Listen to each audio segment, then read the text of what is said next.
It was the kind of late summer day where the heat didn't just hang in the air, it clung to you. I just finished watering the garden when I heard someone call my name over the fence. "Hey man, you busy?" It was Mark, my neighbor, the guy who lived 2 houses down with his wife and twin boys.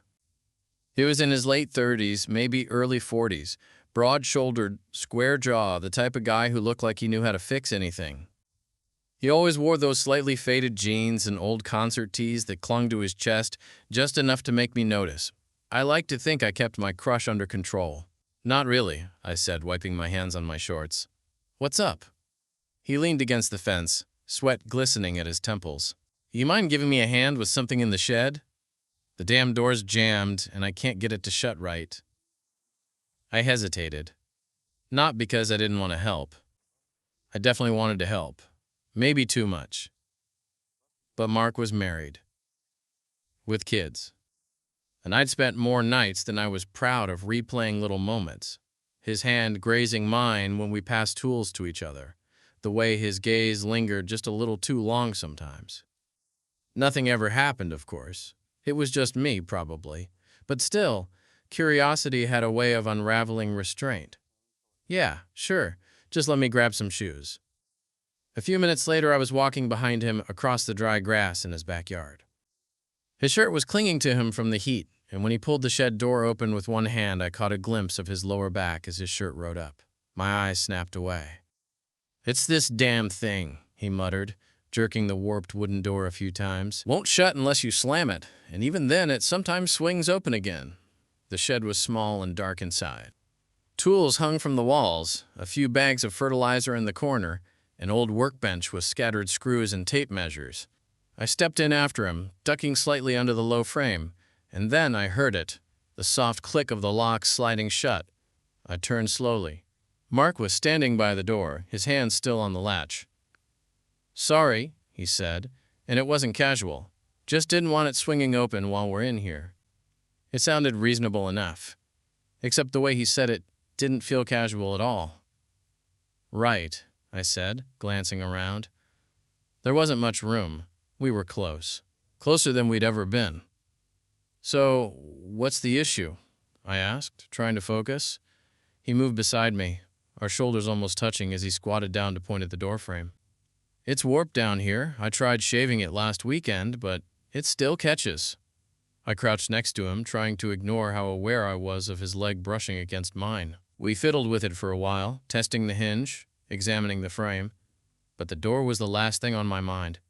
The shed felt hotter than outside, the kind of heat that made your shirt stick to your lower back. Mark stood again and reached for a rag on the bench, wiping his forehead. "You all right?" I asked, watching him. He looked at me for a beat too long. "You ever—" He paused, then let out a short breath. "You ever just feel like you don't know who you are anymore?" That caught me off guard. "Sometimes," I said carefully. "What do you mean?" He looked at the floor. "I don't know. Lately it feels like I've been playing this role. Husband, father, neighbor, fix-it guy. But inside, I don't know." My pulse picked up. The air in the shed grew even thicker. I stepped closer, cautiously. "You okay?" He turned to me slowly, his eyes searching mine. "I didn't ask you in here just to fix a door." The breath caught in my chest. "Oh." He ran a hand through his hair. "I know this is messed up. I've seen the way you look at me sometimes. And God, I shouldn't say this." I didn't move. "What?" I asked softly. Mark looked like he was wrestling with something huge inside of him. Then, almost like he was done fighting it, he closed the small distance between us. "I think about it more than I should," he murmured. I could feel the heat radiating off his skin. His eyes flicked to my mouth, and in that second, I didn't know whether I should run or lean in. He didn't give me a chance to decide. His hand brushed mine. Then he said, "You can tell me to stop. Right now." But I didn't. I didn't say a word. I couldn't. My mouth went dry, and my brain stopped forming coherent thoughts the second his fingers brushed mine. There was something raw in his voice, something uncertain and reckless all at once. Mark's gaze held mine, waiting for the rejection he probably expected. but it didn't come. Instead, I looked down at where his hand rested, just barely against my own, and I didn't pull away. "You're not stopping me," he said, so quietly it was almost a whisper. "Should I?" I asked. That made something flicker behind his eyes. Relief, maybe, or guilt, or both. He let out a shaky breath and stepped in closer, his chest almost grazing mine. "I'm not drunk," he said. This isn't some heat-of-the-moment bullshit. I've thought about this." I swallowed hard. "You're married." "I know," he said immediately. "I know, and I love her. But this," he gestured between us, "this has been eating at me for a long time." I couldn't believe how calm I felt. My heart was hammering, sure, but I wasn't panicking. Maybe it was the way he was looking at me, like he needed to get this out, like he'd held it in too long. "How long?" I asked. He didn't hesitate. "Since that night I saw you painting the fence shirtless." I blinked. "That was 2 summers ago." He gave a dry laugh. "Yeah. Guess I'm not great at confrontation." There was a pause then, long enough for the silence to grow heavy between us. The air in the shed felt thick and charged, like we were both standing too close to something dangerous and couldn't look away. Finally, I said, "You didn't bring me in here just to talk about a door, did you?" His jaw flexed. "No, I didn't." Then he stepped in. His hand moved slowly, carefully, to the side of my neck, like he was still giving me a chance to back out. I didn't. I stood still as his thumb grazed my jaw, eyes flicking between mine like he was scanning for permission. And when his lips finally brushed against mine, it was soft, hesitant. The kiss was brief, more a question than an answer. But when I didn't pull away, he kissed me again, deeper this time. Everything in my body buzzed. I felt the roughness of his stubble, the heat of his breath, the faint smell of cedar and sweat clinging to his skin. His hand slid down to my back, pulling me in, and the noise that escaped his throat was low and desperate, like he'd been holding it in for years. He broke the kiss first, leaning his forehead against mine. Both of us were breathing hard. "This is crazy," he whispered. "Yeah," I said. "It is." We stood like that for a moment, barely touching, hearts racing. Then Mark pulled back just enough to look at me again. "You probably think I'm a total piece of shit." I shook my head. "I think you're confused. Or maybe you're just tired of lying to yourself." He looked away at that, staring at the dusty floorboards like they had answers. "I never thought I'd actually do anything," he said. "It was always just in my head, safe, distant. I figured if I ignored it long enough, it'd go away." "And did it?" He gave a short laugh. "Clearly not." I sat down on the edge of the workbench, trying to process what was happening. "What now?" Mark didn't answer right away. He rubbed the back of his neck, pacing the tiny space like a man looking for an escape route in a room with no doors. Except we both knew he'd locked it behind us. "I shouldn't want this," he muttered. "But you do." He turned toward me at that. The look in his eyes wasn't lust. It was something heavier, something messier. I don't know how to stop. I didn't either. And that scared me more than I wanted to admit. We didn't speak for a long time. Mark leaned back against the door, head tilted up like he was trying to calm himself down. I sat on the edge of the bench, arms resting on my knees, feeling like I was trying to breathe underwater. Every few seconds our eyes would meet, then flinch away. Like we were both afraid of what we'd just done, or maybe more afraid of how right it had felt. Finally he said, "I don't know what to do." He said it quietly, like the words had weight. And I believed him. This wasn't some bored guy looking for a thrill. This was a man whose life had been built on a version of himself he didn't know how to keep pretending to be. "I'm not trying to mess with your life," I said. He gave me a tired smile. "You're not. I did that all on my own." The shed suddenly felt claustrophobic, like the walls were closing in around us. Mark walked over to the small window and cracked it open. A thin stream of air filtered in, just enough to stir the dust hanging in the hot light. He didn't look back at me when he said, "I think about it more than I'd ever admit to anyone, what it would be like to just let go of the act, be honest." "Even if it blows everything up?" I asked. His fingers tapped the window ledge. "Maybe that's what I'm afraid of, that I'd like it too much." I nodded slowly. I knew that feeling. I'd lived most of my 20s playing it safe, keeping things at arm's length, never reaching for what I actually wanted. Until one day, it all just started eating at me. That hollow ache of never quite being yourself. "I've had a crush on you for a while," I said, not looking at him when I said it. He turned. "Yeah?" I nodded. "I didn't think it was anything serious. You were married, way out of bounds. But then you'd say something or look at me a certain way, and I'd catch myself hoping." He crossed the small space between us slowly. "What did you hope for?" I met his eyes. "This, honestly. Not the confusion or the guilt part. Just knowing you felt something too." He didn't speak. Instead, he reached out and placed his hand on my thigh. Not high, not suggestive. Just a steady, grounded touch. His thumb grazed my leg slowly, like he needed the contact to stay tethered. Then he whispered, "I don't know what this means." "It doesn't have to mean anything right now," I said. "It just is." His eyes searched mine, and for the first time I saw something like peace settle across his face. Not happiness, exactly, but relief, like he didn't have to pretend for 5 minutes. We sat like that, the two of us in a dusty shed, the sound of cicadas buzzing outside, the sun creeping through the slats and golden lines. And then he leaned in again, not rushed this time, not hesitant. His hand slid behind my neck, pulling me in gently. The kiss was slower, heavier, more certain. He sighed into it, like he'd been holding his breath for years. This time, I kissed him back fully. And when we pulled apart, he rested his forehead against mine. "I haven't felt like this since." He trailed off. "Since when?" "Since before I got married," he admitted. The weight of that hit me hard. I let that settle between us, not pushing, not filling the silence, just letting it be true. Then he added, "I don't know what I'm doing, but I know I don't want to pretend anymore, not with you." My throat tightened. "I'm not asking for anything," I said. "I'm just here." He nodded slowly, like that was more comforting than I could possibly understand. And then, just as the silence started to turn into something heavier, we heard it. Voices. Kids. His kids. From the other side of the yard. Mark's eyes widened and we both snapped back to reality in an instant. He jumped to the door and unlocked it, but didn't open it yet. He turned back to me, suddenly pale. "I need to." I stood up.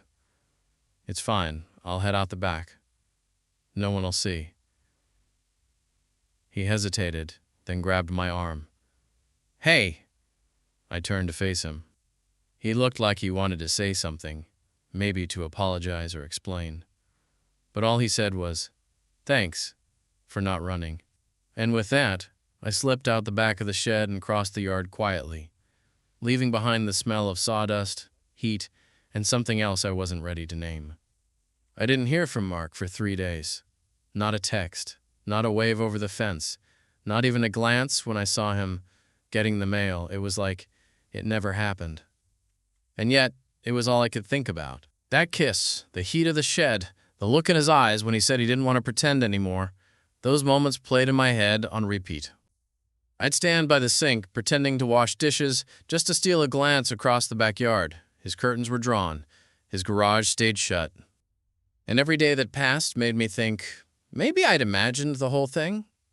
Until Thursday. I was coming back from a grocery run when I saw him standing at my front door, arms crossed, wearing that same work shirt he always wore.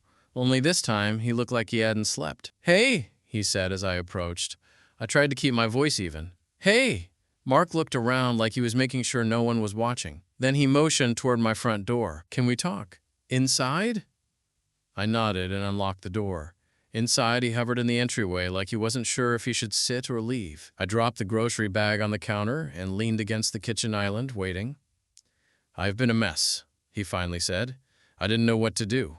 "You didn't have to disappear," I said, softer than I meant to. "I wasn't expecting anything. I just didn't want to be ghosted like it didn't happen." "I know," he said quickly. "And I'm sorry. I didn't know how to go back to normal." He rubbed his hands together anxiously. After you left that day, I sat in the shed for like an hour. Just sitting.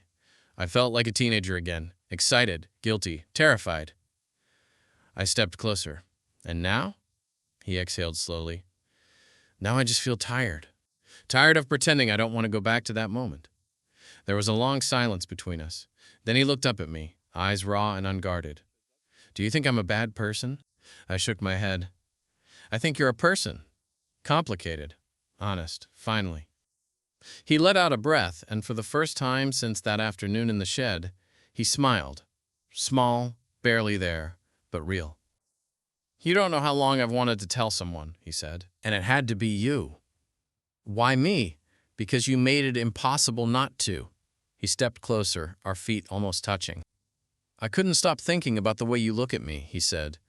Like I'm not just a husband or a neighbor or a guy with a checklist and a weekend project. You looked at me like you saw something else. I did, I said. I still do. He was close enough now that I could feel the warmth radiating off him. He glanced at the closed blinds behind me, then placed a hand gently on my waist. No one's home for another hour, he said. I raised an eyebrow. You sure you want to be here? He leaned in until his lips brushed my ear. I've never been more sure of anything. And then he kissed me. Not tentative this time. Not a maybe. It was hungry, urgent. His hands gripped my hips like he'd been starving for this. I pulled him closer, and we stumbled backward toward the couch, kissing like we'd been waiting years, not days. He pushed me down gently, his mouth still on mine, and when he pulled back, his voice was rough. I don't want to hide anymore. Then don't. His fingers tangled in my shirt as he looked down at me, breathing hard. This isn't just a one-time thing, he said. It can't be, not for me. I know, I said, reaching for him. Me neither. That hour went by like a dream. We didn't say much after that. We didn't need to. The silence between us was full of everything we didn't know how to put into words yet. And in that hour, there were no fences, no kids, no rings. Just hands, breath, skin. Just the two of us in the kind of moment that makes time feel like it's cracking open. After, we lay on the couch, Mark's arm draped across my chest, his breathing slow and even. He kept running his thumb in small circles across my ribcage, like he was trying to memorize me. Then his phone buzzed. He tensed instantly, that invisible weight crashing back down on him. He didn't move to pick it up. He just closed his eyes and said, That'll be them. His wife and kids. Home. The other life. Mark sat up slowly, running a hand through his hair, and looked around like he was trying to re-enter the atmosphere after floating somewhere far away. I should go, he said quietly. I nodded. I wasn't about to beg him to stay. That wasn't the deal. But just as he reached for his shirt, he paused. Can I ask you something? Yeah, I said, sitting up beside him. What do I do now? It wasn't rhetorical. He was genuinely asking, like I had the map he didn't. I think, I said carefully, you figure out who you want to be when no one's looking. And then you stop hiding from that guy. He turned that over in his head, his jaw flexing like he was chewing on the truth and hating how much it made sense. I don't know if I can do that and keep everything I've got. I looked at him. Maybe you're not supposed to keep everything. He didn't respond. Instead, he reached out, fingers brushing my jaw, and kissed me one last time. Slower now. Not urgent, not heated, just intentional, like he needed it to hold him together for whatever came next. I'll see you around, he said as he stepped out the door. And then he was gone for a week. I didn't hear from him at all. No texts, no surprise visits, not even a glance when our paths crossed on the street. I told myself not to overthink it, that he had a lot going on, that maybe he needed time. But the silence? It hurt more than I expected. Then one afternoon, I came home from work to find a note wedged in my doorframe. I'm not avoiding you. I've just been trying to figure out how to be honest with myself. Can we talk? No signature. Didn't need one. That night, he came over again. No shed, no excuses. Just Mark. standing in my doorway with a six-pack in one hand and something nervous in his smile. He stepped inside like someone who didn't know if they were welcome, and I answered his unspoken question by pulling him into a hug. "I told her," he said into my shoulder. I froze. "What?" "Not everything. Not about you. But I told her something's been off. That I've been holding something back.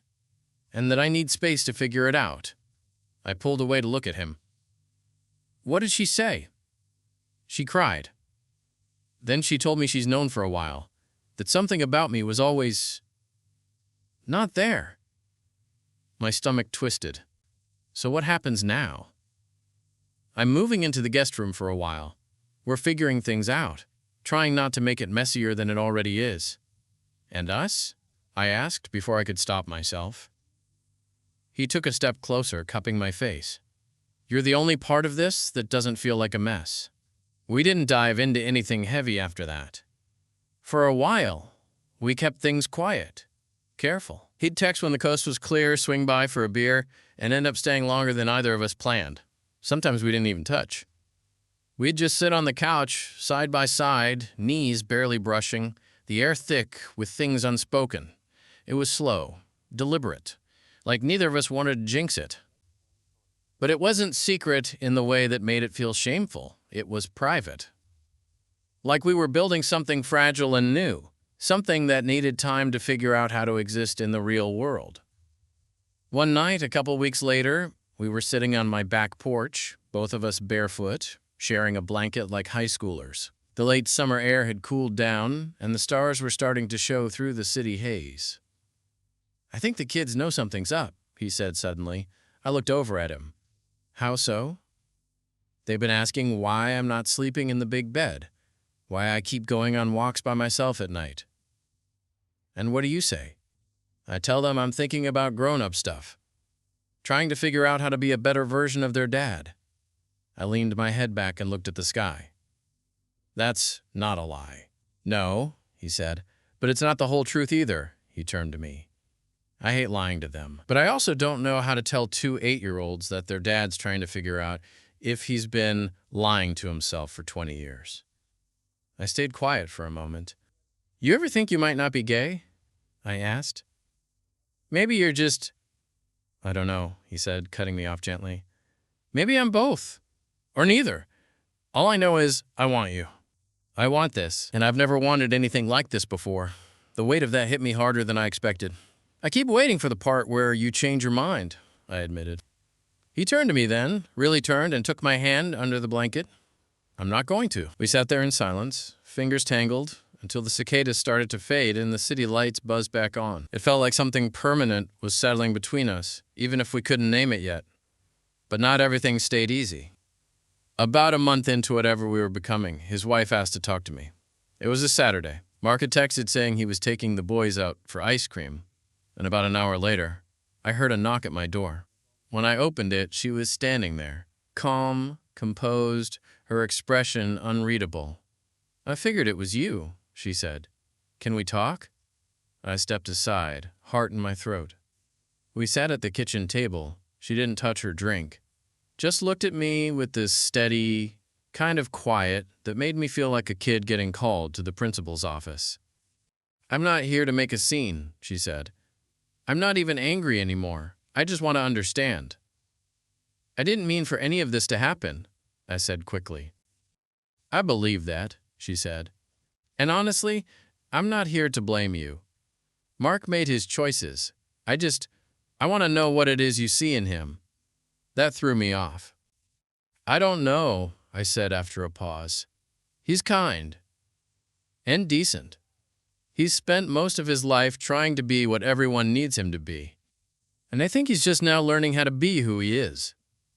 She stared at me for a long moment. "Did he ever talk about this? Before?" "No," I said. "Never." She nodded like she expected that. "He's a good father," she said. "A good man. And I've loved him since we were kids. But I think somewhere along the way, he started fading. Like the person I married became a role he was playing. And I think maybe you brought him back." I didn't know what to say to that. She stood, smooth and calm. I'm not going to fight this. We're going to separate. He's going to move out next month. I just needed to see who he was becoming this version of himself for. And then she left. Mark didn't even know she'd come over until later that night. He looked stunned when I told him. She didn't yell? He asked. Nope. She didn't. Hit you, Mark? I said, laughing.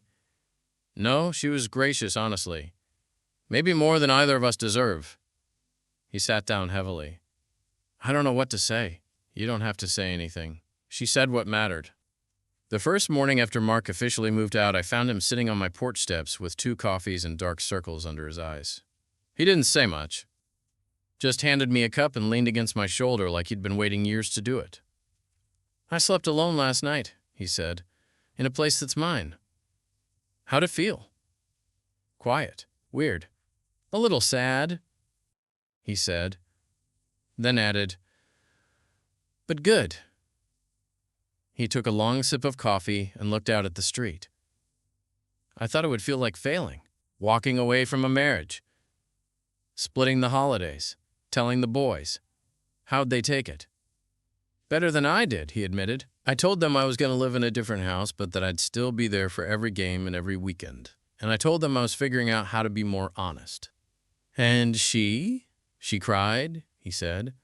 But then she said something I'll never forget. She said, I'd rather lose the version of you I married than keep the version of you that's been faking it. I swallowed hard. That's a heavy kind of love, I said. He nodded. Yeah. We sat there for a while. No rush, no pressure. Just 2 people finally sitting in the open. The months that followed weren't perfect. Mark struggled with explaining things to friends. Some were supportive, some not. He kept things quiet at first, easing into his new reality one conversation at a time. The kids adjusted slowly, helped by how gentle he was with them, how present he remained. We didn't post anything. We weren't trying to prove anything. What we had wasn't a statement. It was just real. Eventually, his boys started coming over, at first just for short visits. They'd draw chalk on my driveway or chase each other through my small backyard. And when one of them asked, "Is he your friend?" Mark just said, "Yeah, he's my best friend." That was enough. The first time Mark kissed me in public, just a quick, instinctual brush of lips in the grocery store parking lot. He flinched afterward, then laughed. I still feel like I'm going to get caught. You're not, I said, reaching for his hand. He looked down at our fingers intertwined. You sure? I squeezed. You're not hiding anymore. Remember?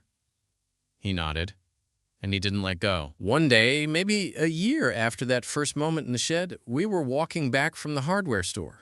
Something simple, routine. Mark stopped at the fence between our yards and looked at it like he was seeing it for the first time. Funny, he said, how this whole thing started with a stuck shed door. Technically, I said, grinning, it started with you locking me in. He chuckled. I really didn't know what I was doing. No, I said, but you knew what you wanted. He leaned in, kissed me softly, and said, Still do. And this time, there was no hiding it. No shed, no locked doors, just us, finally on the same side of the fence.